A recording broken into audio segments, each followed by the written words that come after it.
Thank you, YouTube, for tuning in to another edition of the Bible Class Truth Hour here on the 4-time National Award-winning POET Radio. Now, right off top, before we get into today's lesson, I want to say thank you to all of you all who voted for your brother, who watched this Bible class, and please subscribe down at the bottom. But this past Saturday, I was honored with receiving this award for Best Spoken Word Poet for the Chicago Music Awards. And I know many of you all voted for me, so I want to say thank you for your votes. Thank you for your support, and thank you for your love. This is my 7th Chicago Music Award, and again, I am so honored, and I am so appreciative, and I'm so proud to bring this back home to the Truth Hour family. So thank you guys so much. Today's lesson is the church lied to us about Good Friday and Easter Sunday. I'm going to say that again. The church lied to us about Good Friday and Easter Sunday. So, is it really Good Friday? Because we want to prove here on this show why Easter is anti-Christ and Good Friday ain't no damn good. I'm going to say that again. Why Easter is anti-Christ and why Good Friday ain't no damn good. When it comes to this time of the year, which is the springtime of the year, brothers and sisters, there are certain celebrations that take place. There is St. Patrick's Day, Good Friday, there is Easter, there is the Passover, and then there is the Feast of Unleavened Bread. Some are celebrated as religious festivals, and some just commemorate a new season. Now, in previous lessons, brothers and sisters, we showed that between the end of March and the beginning of April is God's new year. And the only day in the Bible that God commands us to keep during this season and during this time of the year is the Passover and the Feast of Unleavened Bread. I'm going to say that again. The only thing that God commands us to keep or commemorate during this time of the year is the Passover and the Feast of Unleavened Bread. In this season, or in this lesson, brothers and sisters, we're going to prove that not only Easter is not one of the Lord's sanctioned holy days, but it is anti-Christ. Now, Passover is mentioned 97 times in the Bible. Let's say that again. Passover is mentioned 97 times in the Bible. The first time we read of the Passover is in the book of Exodus, when the Lord is freeing the children of Israel from the bondage of Egypt when they were in 400 years of slavery. Let's read what the Lord commanded the children of Israel to do for Passover. So the first place we're going to go is Exodus, the 12th chapter. Again, Exodus, the 12th chapter. Second book of the Bible. And please, brothers and sisters, follow us with scripture. Don't just listen to what we're saying. Pick up this book. Open it up. Turn the pages. And follow us with this lesson. So Exodus, the 12th chapter. And we're going to start this thing off at verse 1. This is a little bit lengthy. We're going to go through 1 through 14. But Exodus 12, verses 1 through 14. And it reads, "And the Lord spake unto Moses and Aaron in the land of Egypt, saying, This month shall be unto you the beginning of months. This month shall be unto you the beginning of months.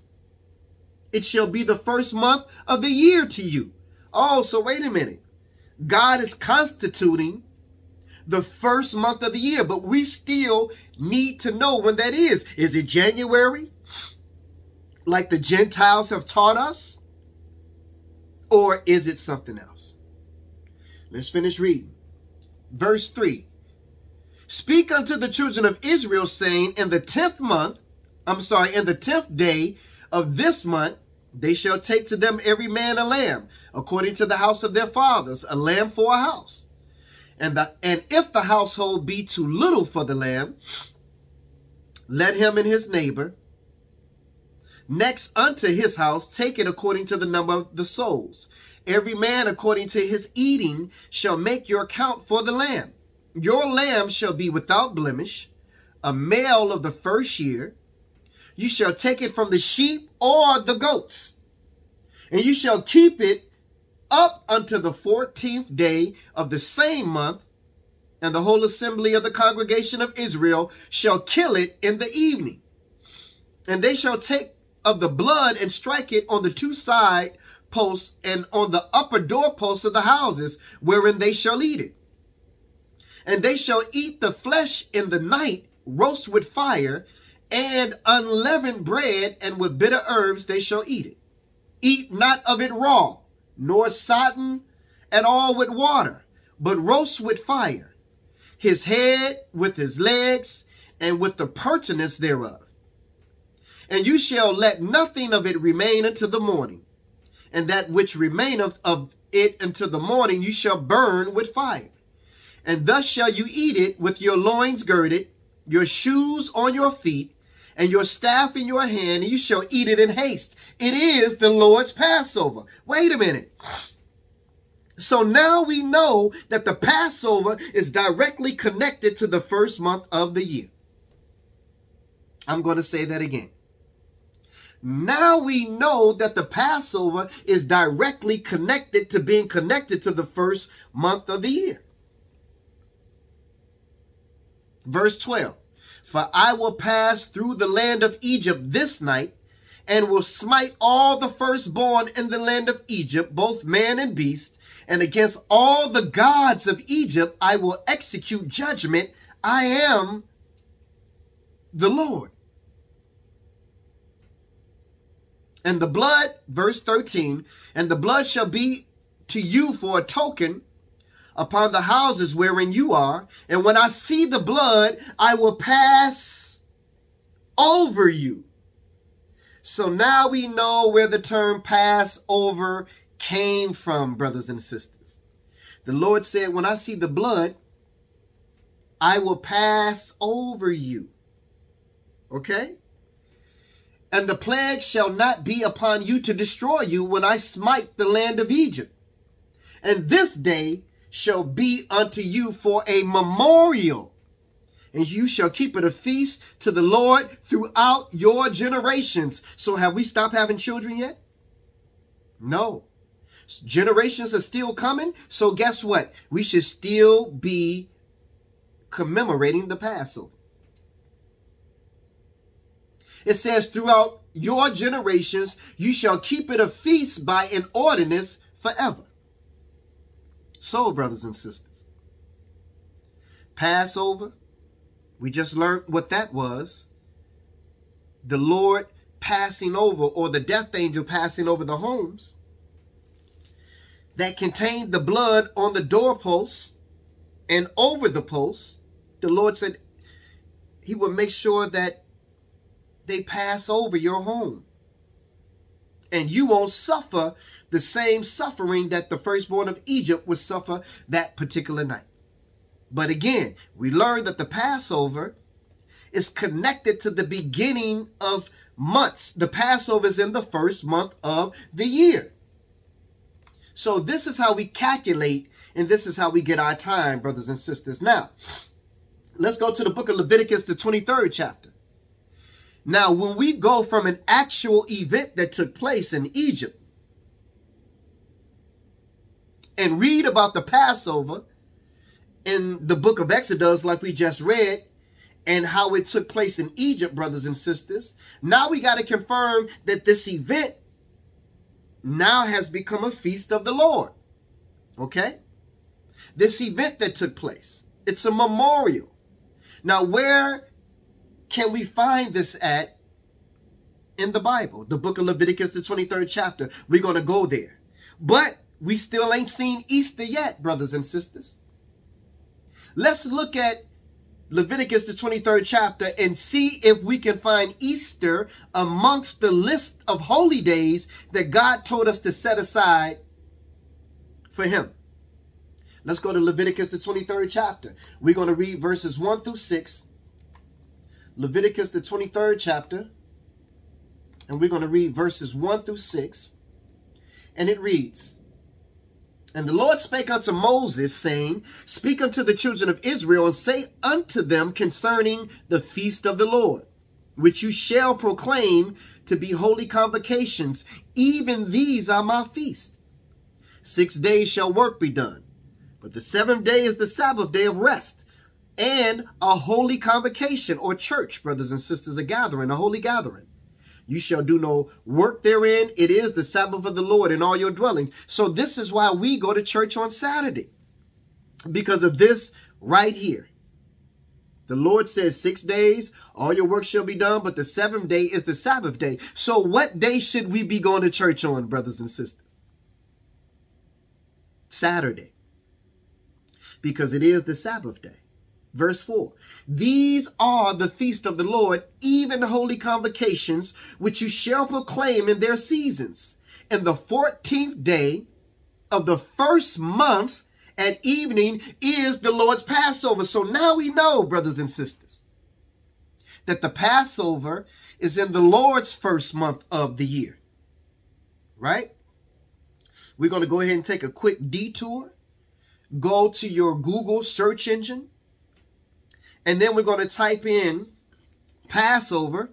So just give us one moment. We're going to type in Passover 2022. And so when you get Passover 2022, I know you're going to see this backwards, but I want you to see it. Let's see if we can get the focus. It says April 15th. Okay? April 15th is the Passover. Let me show you two. Okay? April 15th. Let me just type this in again. There you go. April 15th. And we're going to go. There we go. Let's see if we could focus. There we go. April 15th.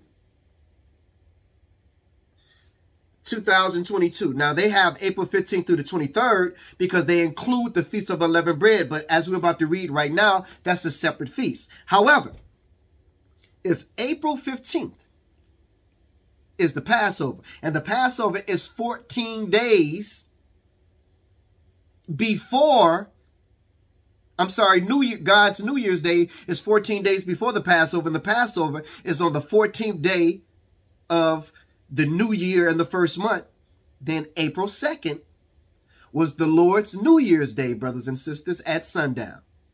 And so again, when we say Happy New Year to you and you like, what are you saying? We don't understand what you saying. You saying Happy New Year. How you talking about Happy New Year in a month of April?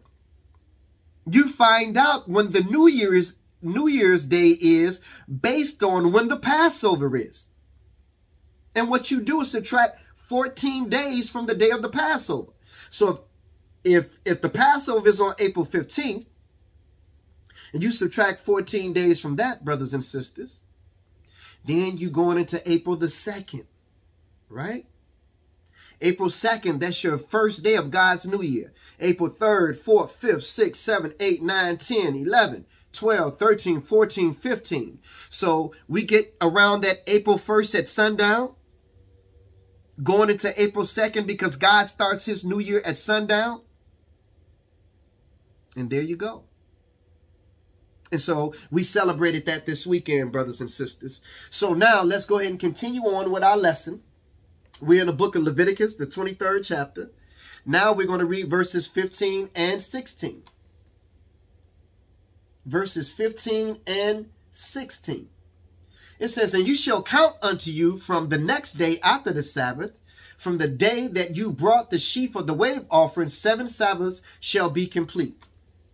Okay. I'm sorry, I missed one thing. Let's go to verse 6. I knew that I missed something. So we got the Passover. Let's deal with the day after the Passover. It says on the 15th day, that's verse 6. And the 15th day of the same month is the feast of unleavened bread unto the Lord. 7 days you must eat unleavened bread. How many of us know that?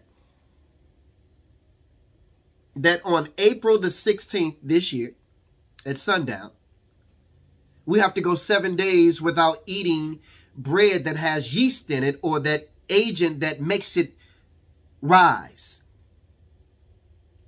See, if we don't know any better, then, you know what I'm saying, we're not going to do it. So this is why we try to do these lessons like a week or two ahead of time so that you can begin to prepare. Right? Now let's go down to 15 and 16. It says, and you shall count unto you from the next day after the Sabbath, from the day that you brought the sheaf of the wave offering, 7 Sabbaths shall be complete. So a Sabbath is 7 days. So if you go 7 times 7 days, you got 49. Okay? Now, after the 49th day, it says, even unto the next day after the 7th Sabbath shall you number 50 days. And you shall offer an offering of new meat unto the Lord. So this is your day of Pentecost. Pentecost means 50, brothers and sisters. So you have churches that are called Pentecostal church. That's Pentecost only means 50. But all these things are adding up to something, brothers and sisters. If you know the Lord's holy days, then you know prophecy. Because they all point to something. Let's go down and read verses 23 through 24. And it reads, and the Lord spake unto Moses, said, speak unto the children of Israel, saying, in the 7th month, in the 1st day of the month, you shall have a Sabbath, a memorial of the blowing of trumpets, and a holy convocation. So how many days can you count so far? After the Passover, you had the Feast of Unleavened Bread. And that contains 2 feast days, the 1st day and the 7th day. Okay? Then after the Feast of Unleavened Bread, you had the day of Pentecost. Okay? Now we got another holy day called the memorial of the blowing of trumpets. Now what does this symbolize, brothers and sisters? When do Jesus come? At the last what? I heard you, Brother Duncan. At the last trump. So what do you think the memorial of the blowing of trumpets represents? It represents the coming of Jesus Christ. But we're not done. Now, let's go to the next one. Let's go to verse 27 and 28. And it reads, we're in the 7th month of the year now, right? Also, in the 10th day of the 7th month, there shall be a day of atonement. And it shall be a holy convocation unto you. And you shall afflict your souls and offer an offering made by fire unto the Lord. And you shall do no work therein. You shall do no work in that same day. For it is a day of atonement, to make an atonement for you before the Lord your God. Now, this is the only time of the year or day of the year that the Lord commands us to fast. No food or no water. For 24 hours. From sundown to sundown. How many brothers and sisters in the church know about this? They talk about the Daniel fast. They talk about this fast. They talk about that fast. Now, these are fasts that you can do on your own, but there's a fast that we are commanded to do. And that is on the Day of Atonement, which is on the 10th day of the 7th month. But if you don't even know what month you're in, how are you going to know to keep these feasts? And this is what we teach here on the Bible class, Truth Hour, brothers and sisters. But the memorial of the blowing of trumpets is in the 7th month. The Day of Atonement is in the 7th month. Because when Jesus comes back, brothers and sisters, you still got a chance to atone for your sins if you are alive at that time. Okay? But let's see what else goes down in the 7th month of the year. You got 4 feast days in the 7th month of the year. And we'll go over that in a minute. Let's go through verses 33 through 39. It says, and the Lord spake unto Moses, saying, speak unto the children of Israel, saying the 15th day of this 7th month. You got the 1st day of the 7th month. You got the 10th day of the 7th month. Now we got the 15th day of the 7th month. Seems like to me there's a lot of stuff that's going to happen in the 7th month of the year. The trumpet blows symbolizing the coming of Jesus in the 7th month of the year. When Jesus comes, brothers and sisters, we got one choice: to get down or lay down. So if you haven't atoned before, you've been deceived. Now you see the Lord eyeball to eyeball. We got a chance to atone if we still alive when he come back. But let's find out what else happens in this 7th month of the year. Speak of the children of Israel, saying, the 15th day of the 7th month shall be the Feast of Tabernacles for 7 days unto the Lord. That tabernacle represents a house, brothers and sisters. Now, this is when Jesus gathers his people from the four corners of the earth to bring them back into their own house, to their own tabernacle, in their own land. It says, on the 1st day shall be a holy convocation. You shall do no servile work therein. 7 days shall you offer an offering made by fire unto the Lord. And on the 8th day, there's another one. Because this is a 7-day feast.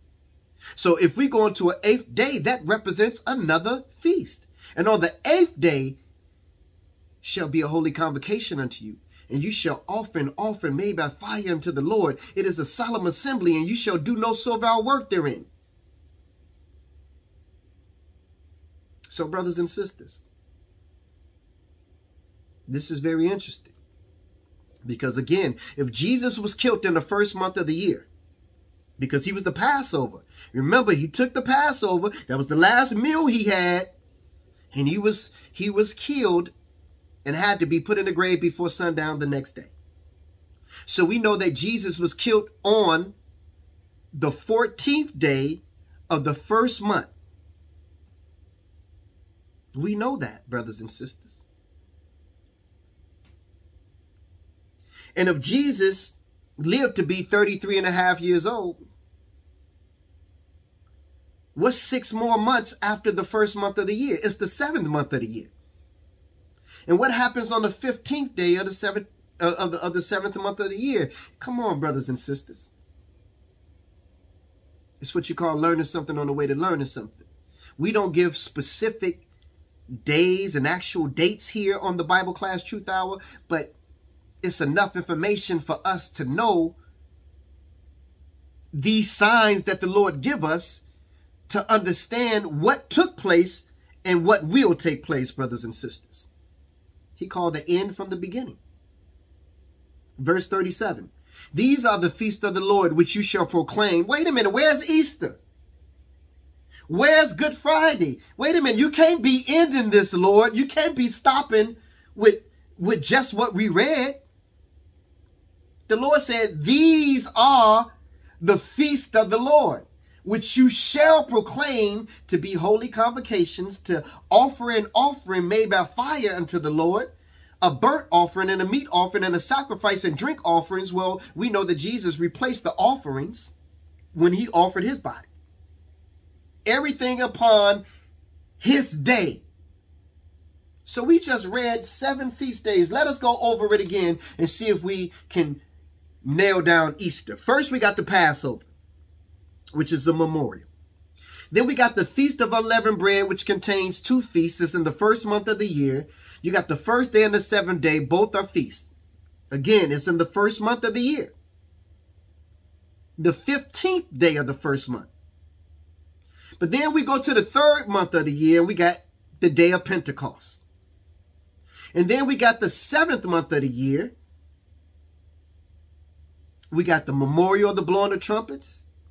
The 10th day, the 1st day of the 7th month. We got the Day of Atonement, the 10th day of the 7th month. We got the Feast of Tabernacles, the 15th day of the 7th month. And then we got the 8th day feast, brothers and sisters. So the Lord gives us these things in order for us to consume it and learn it, what his plan is for man. We know Jesus got to come back in one of the 12 months of the year. This right here, brothers and sisters, tells us which month. Another lesson for another time. We can get deeper into it, but we're here to talk about why Easter is anti-Christ and why Good Friday ain't no damn good. That's what we're here to talk about today. Now, most people think, again, Passover started with Jesus, but we just read that Passover started in the book of Exodus. But the thing is, did Jesus keep Easter or did he keep the Passover? Let's go to Matthew 26, 17 through 30. Surely this Son of God kept Easter if it was a holy day. So let's go to the book of Matthew. Going to the book of Matthew, the 26th chapter, verses 17 through 30. 26 verses 17 through 30, Matthew 26 verses 17 through 30. And it says, Now the first day of the feast of unleavened bread, the disciples came to Jesus, saying unto him, Where wert thou that we prepare for thee to eat the Passover? Now, this is an error, brothers and sisters.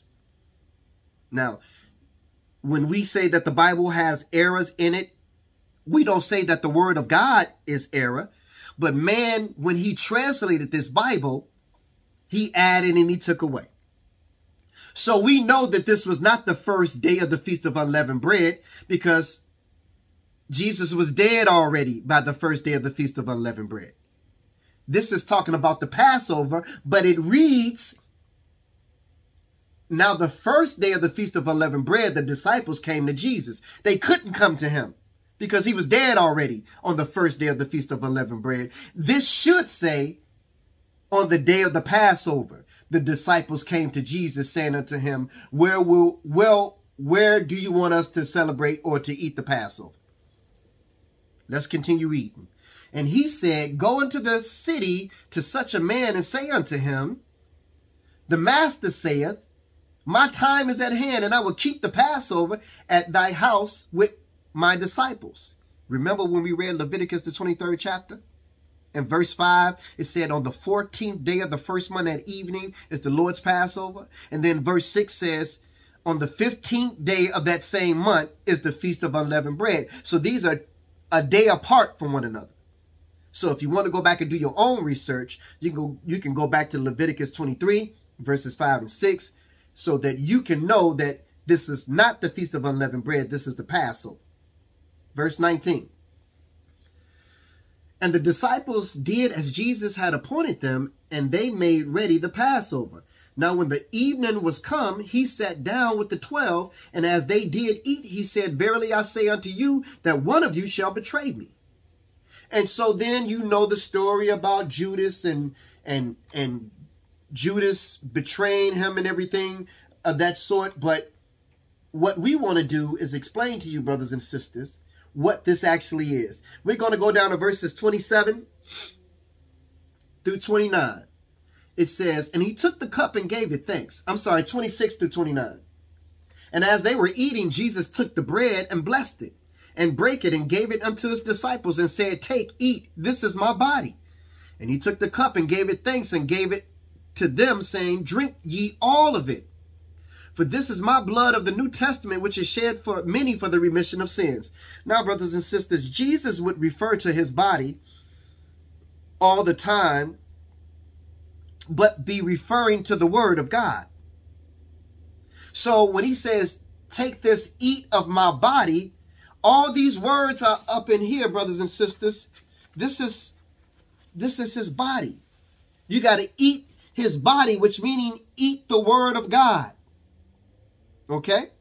Remember, in the beginning was the Word, and the Word was with God, and the Word was God. So he's always been referred to as the Word. So what does he want you to eat when he's saying, eat my body? Eat this word, brothers and sisters. For verse 28, 27, and he took the cup and gave it thanks, and gave it unto them, saying, Drink ye all of it, for this is my blood of the New Testament, which is shed for many for the remission of sins. So, brothers and sisters, that same blood that was put on the sides of the doorposts and over the top of the doorposts, which represented being free from death. It was Jesus's blood that represented that blood of that lamb or that goat back during Moses' time and the children of Israel while they were in Egypt. If you stay under the blood, brothers and sisters, then you are free from the lake of fire, which is death, brothers and sisters. That's what his blood represents. His blood represents our chance at eternal life. So even when we die in this flesh and blood body, we become resurrected into our spiritual bodies, and that spiritual body is a body that you cannot die from, which is the reason why God had to create a lake of fire for those fallen angels, because they are spirit beings, and spirit beings can't die. Although the lake of fire is called the second death. So to avoid the lake of fire, he says, this is my blood of the New Testament, which is shed for many for the remission of sins. Drink ye all of it. Do what you can, brothers and sisters. Eat this word, get into it, learn how I want you to live, keep my words, and stay out of the lake of fire. But wait a minute, where's Easter? I still don't find Easter as a day that Jesus and his disciples celebrated. Now we got to go to the Wikipedia. We got to find out what the origin of Easter is and where it comes from. Let's go ahead and read. Easter was originally the celebration of Ishtar, the Assyrian and Babylonian goddess of fertility and sex. I'm going to read that again. Easter was originally the celebration of Ishtar, the Assyrian and Babylonian goddess of fertility and sex. Her symbols, like the egg and the bunny, were and still are fertility and sex symbols. After Constantine decided to Christianize the empire, Easter was changed to represent Jesus, but at its root, Easter, which is how you pronounce Ishtar, is all about celebrating fertility and sex. So you wonder why? You got to go Easter egg hunting? Well, a man carries the sperm and a woman carries the egg.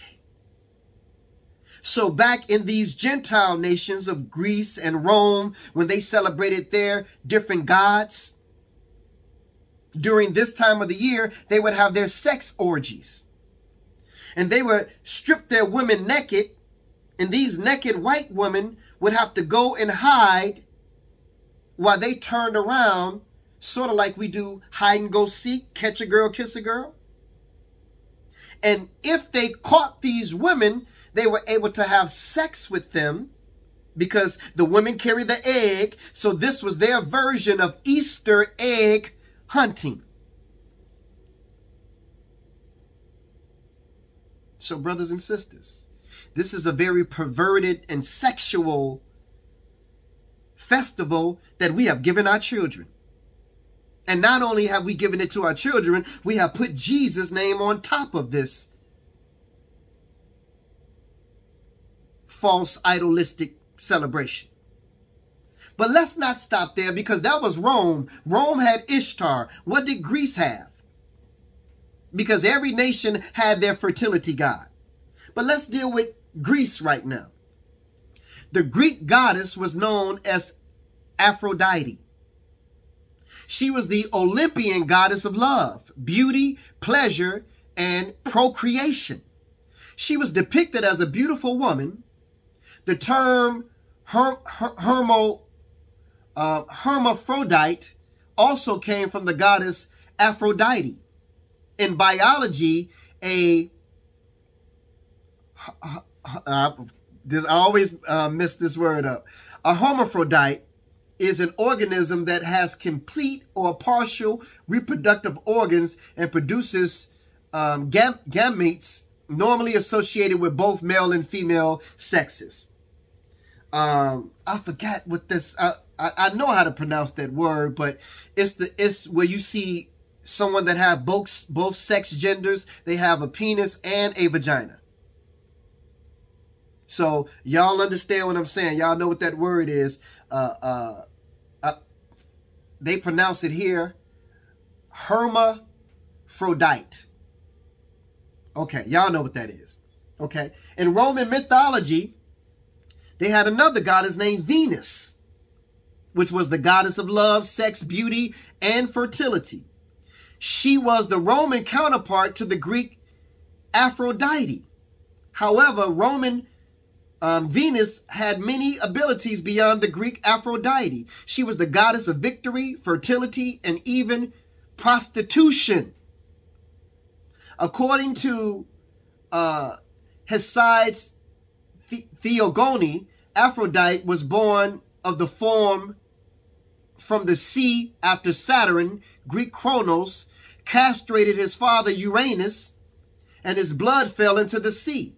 This later explanation appears to be a more popular theory due to the countless artworks depicting Venus rising from the sea and a clam. Y'all remember that? The woman inside of a clam rising from the sea.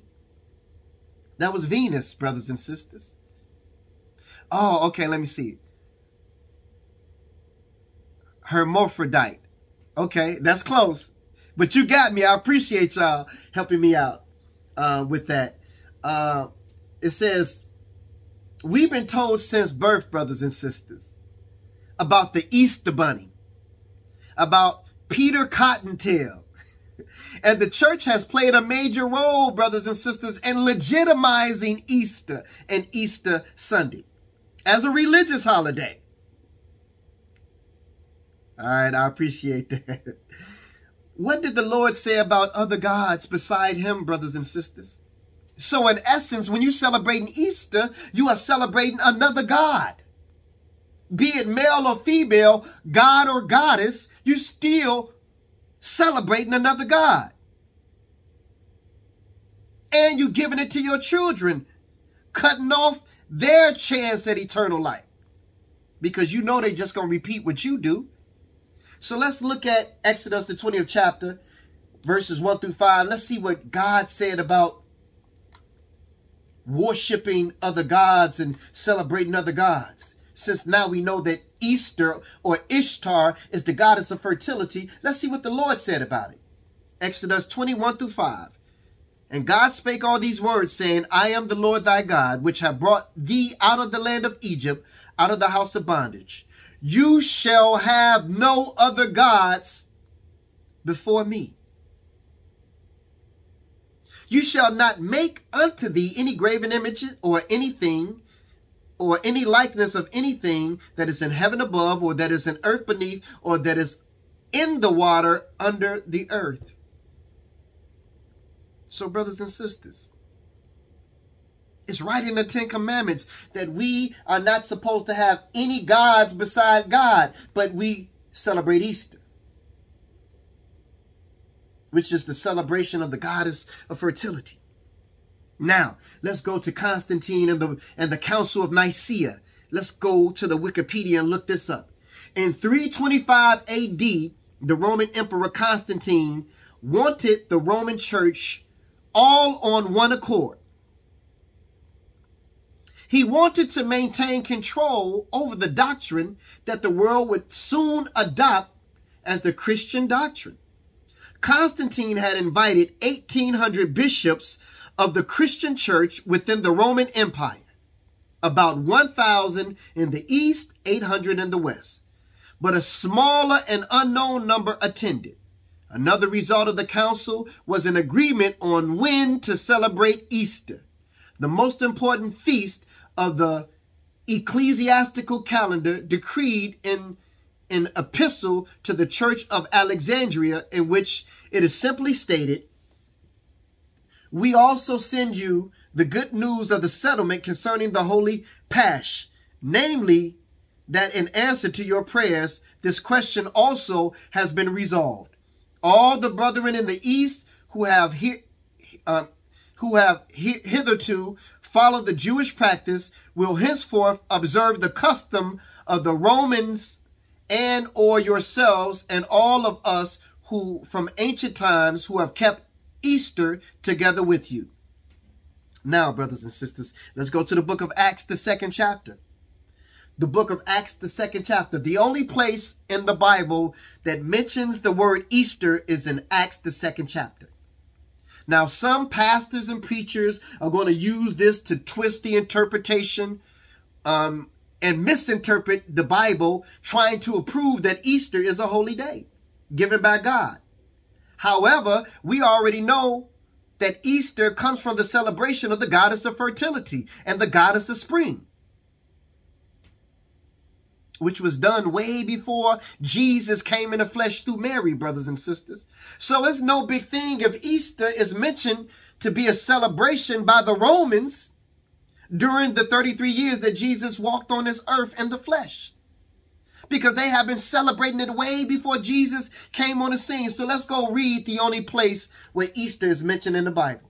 Acts the 12th chapter. Acts the 12th chapter. Acts the 12th chapter. And we're going to read verses. Let me see. Acts the 12th chapter. We're going to read verses 1 through 4. Acts 12, verses 1 through 4. And it reads, Now about the time Herod the king stretched forth his hands to vex certain of the church, and he killed James, the brother of John, with the sword. And because he saw it pleased the Jews, he proceeded further to take Peter also. Then were the days of unleavened bread. So they mention that this is during the time of unleavened bread. But now watch this.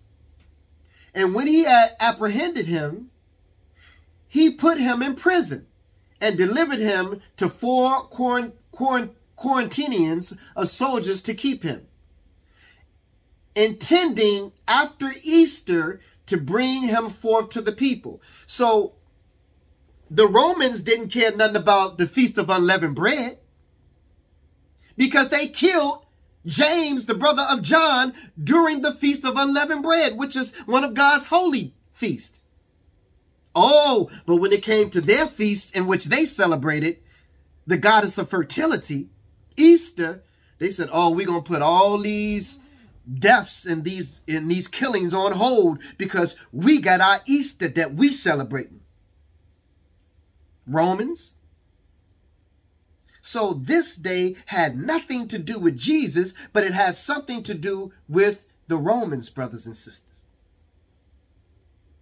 But like everything else, because we are the sons and daughters of slaves, and we watched our slave master celebrate these days, we adopted everything that he did. We adopted his holidays. We adopted his diet. We adopted his doctrine, brothers and sisters. And that's why today the Christianity that the world has is Roman Christianity, and is not the Christianity of this book right here called the Bible. Because we read out of this book called the Bible, and we don't see the days that this Roman Christian world celebrates.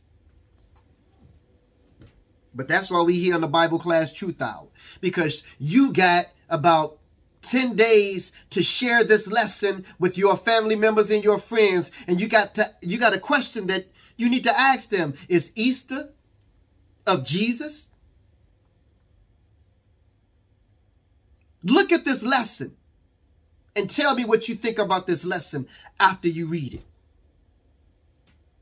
But because of the sake of time, brothers and sisters, we got more that we want to deal with. But right now, let's deal with Good Friday. And we want to let you know why Good Friday ain't no damn good. Let's go to Matthew, the 28th chapter. we're going to show you that Jesus was not killed on a Friday, brothers and sisters. We know that Jesus was killed on the day of the Passover. He took the Passover with his disciples. The day after the Passover, which is also the first day of the Feast of Unleavened Bread, he was already in the grave. He had to be in the grave before sundown, brothers and sisters. Sundown starts the next day. And with the Feast of Unleavened Bread being a holy feast day, the Jews couldn't do no work that particular day. So let's hurry up and get Jesus in the grave, Yahshua in the grave on this day in which we celebrate the memorial, so that we won't have to do no work on the Lord's feast day. See, you can do work on the Passover, but you just got to take the Passover, brothers and sisters. But you can't do no work on the Feast of Unleavened Bread. So they had to get this thing done and out the way before sundown. But let's find out what day Jesus was resurrected on. And then when you find out what day Jesus was resurrected on, you know we got to have 3 days and 3 nights. So what we're going to do, we're going to count backwards from the day that he was resurrected on. Let's go to Matthew 28 chapter verses 1 through 6. We're in Matthew the 28th chapter, verses 1 through 6. In the end of the Sabbath, as it began to dawn toward the first day of the week, came Mary Magdalene and the other Mary to see the sepulchre. And I'll say that again. It's in the end of the Sabbath, and it's beginning to dawn towards the first day of the week. So Sunday ain't even here yet. We still in Saturday, brothers and sisters. It says, and behold, there was a great earthquake, for the angel of the Lord descended from heaven and came and rolled back the stone from the door and sat upon it. His countenance was like lightning, and his raiment white as snow. And for fear of him the keepers did shake and become as dead men. And the angel answered and said unto the women, fear not ye, for I know that you seek Jesus, which was crucified. Still Saturday. All this conversation and all this events is taking place on Saturday. It ain't sundown yet. It's almost here, but it ain't here yet. Verse 5. And the angel answered and said unto the women, fear not ye, for I know that you seek Jesus, which was crucified. He is not here, for he is risen. As he said, come and see the place where the Lord laid him. So he was gone already on Saturday, brothers and sisters. When they came on the Sabbath day to look for him, he was already gone. How do we verify this? Let's go to Daniel, the 9th chapter, and let's find out what day Passover was on the year that Jesus was killed, because he was killed on the Passover. So let's find out what day Passover was on. Let's go to Daniel, the 9th chapter, verse 27. Daniel, the 9th chapter, verse 27. And it reads, and he shall confirm the covenant with many for 1 week. That's 7 days, right? And in the midst of the week, he shall cause the sacrifices and the oblations to cease. What happened when Jesus died? The veil was ripped in twain. That veil that was ripped was used to sprinkle the blood of animals on for animal sacrifice. But when the veil ripped in half, animal sacrifice was no more. Animal sacrifice was replaced with the sacrifice of Jesus' body. But it says in the midst of the week. So if a week consists of 7 days, what is the middle day of the week? Well, you know what it is, because they call it hump day. What day is hump day? Hump day is Wednesday. So if Wednesday is hump day, which is where you got your hump, there should be 3 days before Wednesday and 3 days after Wednesday. 3 days before Wednesday and 3 days after Wednesday. So what 3 days are before Wednesday? Let's look at it. The first day of the week is Sunday. The second day of the week is Monday. The third day of the week is Tuesday. And then, of course, Wednesday is there in the middle. Then we have Thursday, Friday, and Saturday. So you got 3 days before Wednesday and 3 days after Wednesday. So we know that the Passover, that the year that Jesus was killed, was on a Wednesday. And Jesus was killed on a Wednesday. Right? But you got to get 3 days and 3 nights. So back in the day when I taught these lessons, I used to do God's time. And we could use God's time if we want to use that. But let's just use the time that you are aware of and you know. So because they changed morning and the beginning of the day and all that stuff like that, let's use the time that you are aware of. So if Jesus was killed on a Wednesday, the first night that he was in the grave was Wednesday night. What comes out the Wednesday night? Thursday morning. What comes out the Thursday morning? Thursday night. What comes out the Thursday night? Friday morning. What comes out the Friday morning? Friday night. There's your 3 nights. What comes out the Friday night? Saturday morning. So we know that Jesus was killed on a Wednesday. He spent 3 days and 3 nights in the grave, starting with Wednesday night, Thursday night, Friday night. Thursday morning, Friday morning, Saturday morning. And he was gone when they came there Saturday. At the end of the Sabbath, as it began to dawn towards the first day of the week. So we know Good Friday ain't no damn good, brothers and sisters, because there is no way that you can get 3 days and 3 nights from Friday to Sunday. So that alone, if you're going to tell a lie, at least make the lie fit. But you can't even make the lie fit, brothers and sisters. So yes, Jesus was killed on a Wednesday and he rose on a Sabbath day, on a Saturday, brothers and sisters. And they got confused, brothers and sisters, because you are dealing with feast days that are also called Sabbath days. They are called high Sabbath days. So, brothers and sisters, it's a lot that we could teach you going into these lessons and share with you going into these lessons, brothers and sisters.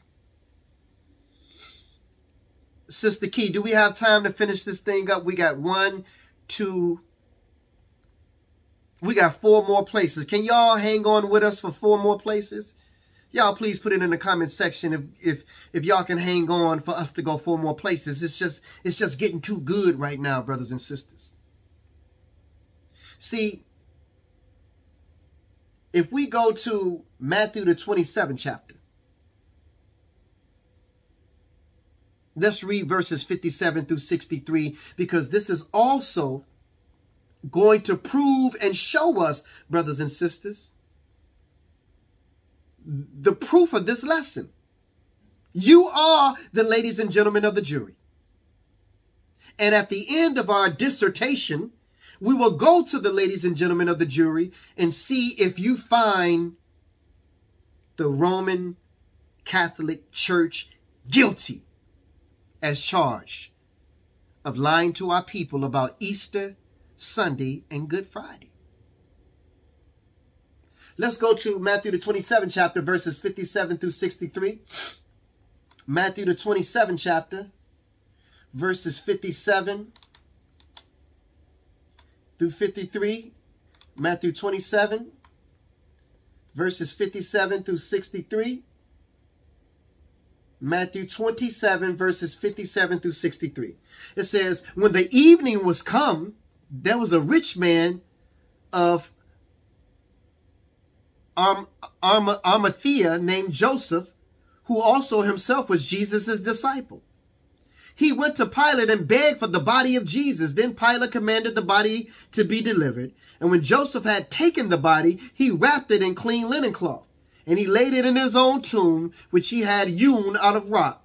And he rolled a great stone to the door of the sepulchre and departed. And there was Mary Magdalene and the other Mary sitting against the sepulchre. Now the next day that followed the day of preparation,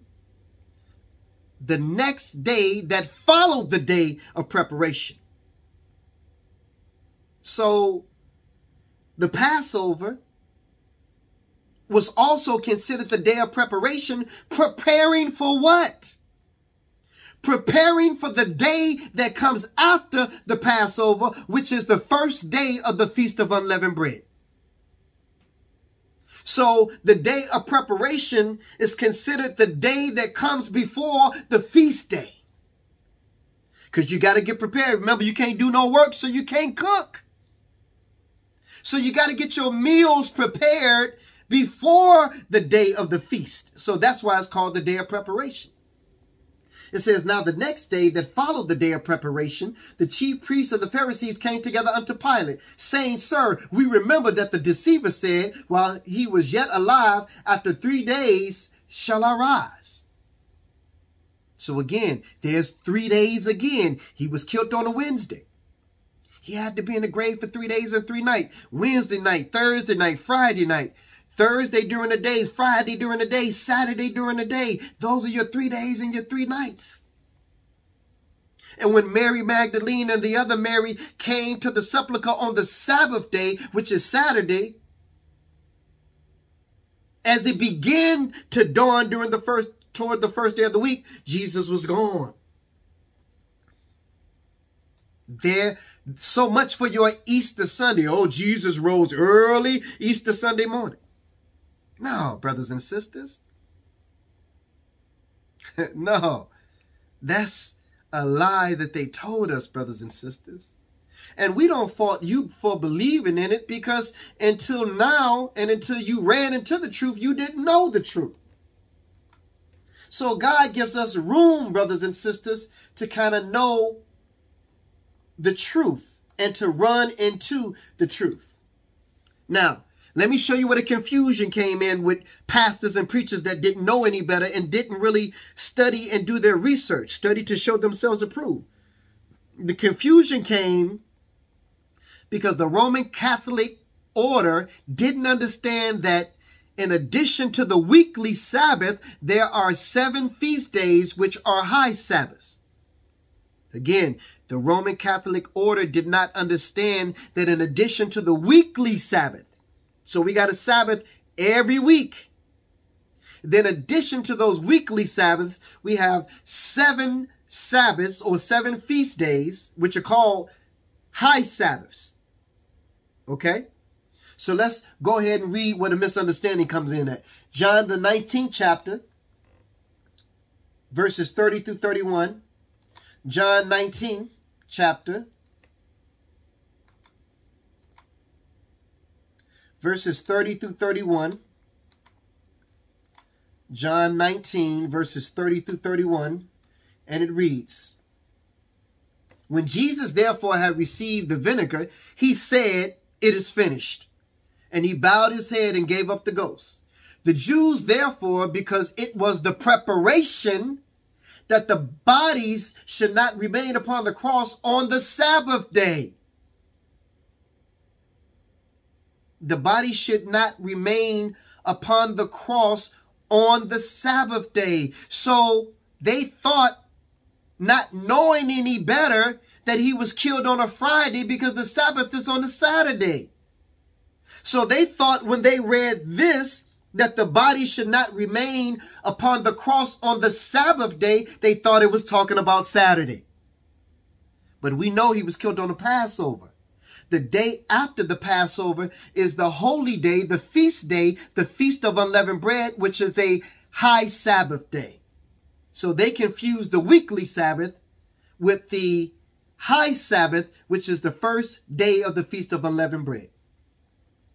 I'll read it to prove to you in the words that's written here in the book that it wasn't the weekly Sabbath. Let's read it. The Jews, therefore, at verse 31, John 19 and 31, the Jews, therefore, because it was the preparation that the body should not remain upon the cross on the Sabbath day. So this was the day before the Sabbath day. For that Sabbath day was a high day. Weekly Sabbaths are not high days. The high days are the 7 feast days that we read in the book of Leviticus, the 23rd chapter. So this high day was the first day of the Feast of Unleavened Bread, which was on a Thursday, the week that Jesus got killed. So Passover was on a Wednesday. The first day of the Feast of Unleavened Bread was on a Thursday, and he could not remain on the cross with the 2 thieves until that Thursday, which was a high Sabbath day, according to what we read. It says, for that Sabbath day was a high day, besought Pilate that their legs might be broken and that they might be taken away. Now let's go down to verses 41 and 42. And it says, now in the place where he was crucified, there was a garden. And in the garden, a new sepulchre, where was never man yet laid. There laid they Jesus before, therefore, because of the Jews' preparation day, for the sepulchre was nigh at hand. So the sepulchre was real near to where he was crucified. It was the day before the preparation. Can't do no work on the Sabbath day. And this was a high Sabbath day. So do you guys see where I'm going? These are things that you can go back and research and study for yourself, brothers and sisters. Let's go ahead and get ready to close this thing out. We got 2 more places to go. It was the church, more specifically the Roman Catholic Church under the Roman Emperor Constantine and his bishops, that lied to us and who are still lying to us about Easter. But today, brothers and sisters, we got it. Now we know that Easter is Antichrist. It is the celebration of the fertility gods. And Good Friday ain't no damn good, brothers and sisters, because it has nothing to do with the crucifixion of Jesus. He was not crucified and killed on a Friday. He was killed on a Wednesday. Have you been following the right church, brothers and sisters? Who is the real church? What is and who is God's church, brothers and sisters? And who are the first Christians? Let's go ahead and read Acts 7, verses 36 through 38. Acts 7, verses 36 through 38. Acts 7, verses 36 through 38. And it reads, he brought them out after that he had shown wonders and signs in the land of Egypt, and in the Red Sea, and in the wilderness 40 years. This is that Moses, which said unto the children of Israel, a prophet shall the Lord your God raise up unto you of your brethren like unto me, him shall you hear. So it is the words of Jesus, brothers and sisters, that we hear. It is the words of Jesus that we read, brothers and sisters. And all he said was to keep my words and to keep my sayings. So how is it that we went out of keeping Jesus's words and his sayings and going into Constantine's words and Constantine's sayings, and now we trade in the Passover for Easter? How, brothers and sisters? How do we do that?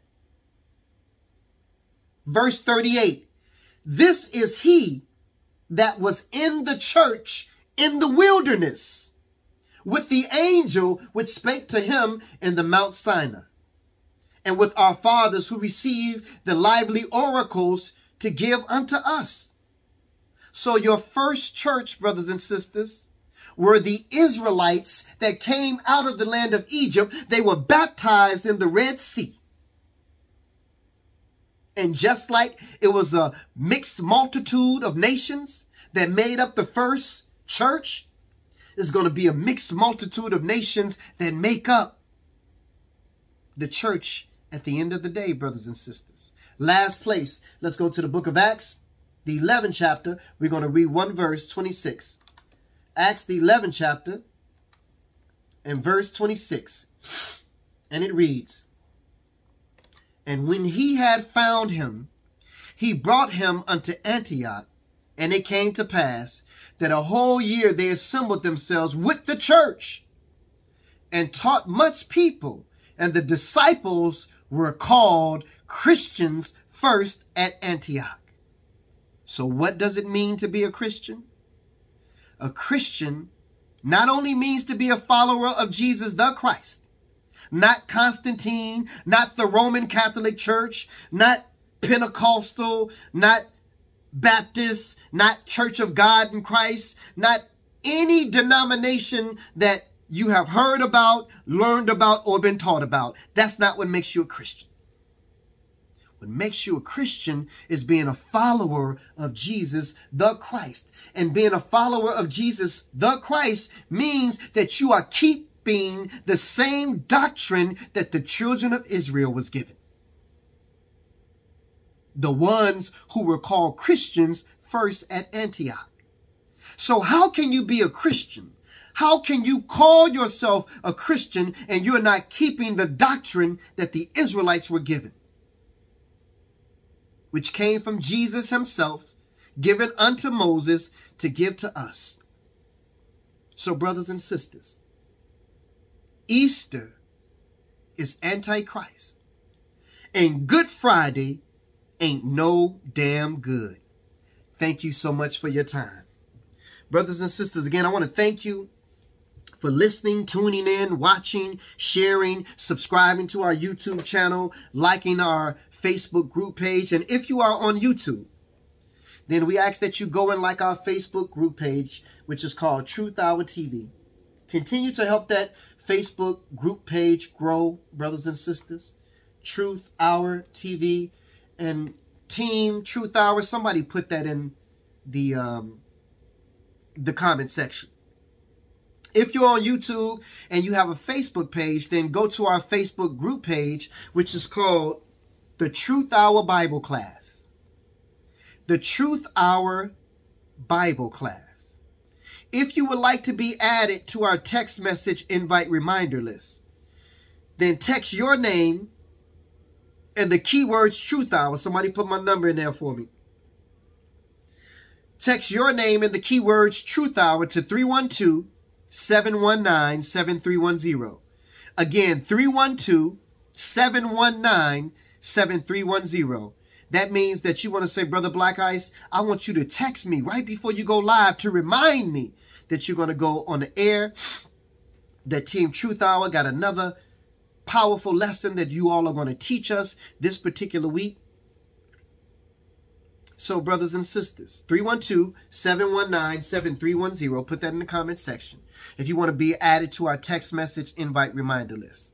Now, for those who are out there and want to be involved in our family, our Truth Hour family, our social media online Bible ministry, then everybody that put Team Truth Hour out there, Team Truth Hour, put your Team Truth Hour in the comment section. Join our team.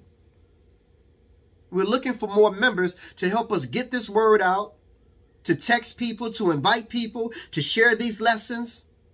We're looking for more people to help us do that. And we need you, brothers and sisters, okay? We need your help and your assistance. Also, brothers and sisters, I want to say thank you again for voting for me.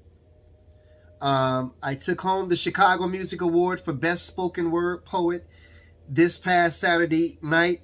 And I want to say thank you from the bottom of my heart. I worked very hard with my passion, you know, writing, producing, performing spoken word. I'm pretty sure a lot of you all watch my performances and check out the things that I do outside of the Bible class Truth Hour. But I really, really, really appreciate it, and I'm honored, brothers and sisters. Sister Krista Wells, everybody send her a happy birthday shout out. She just celebrated her birthday.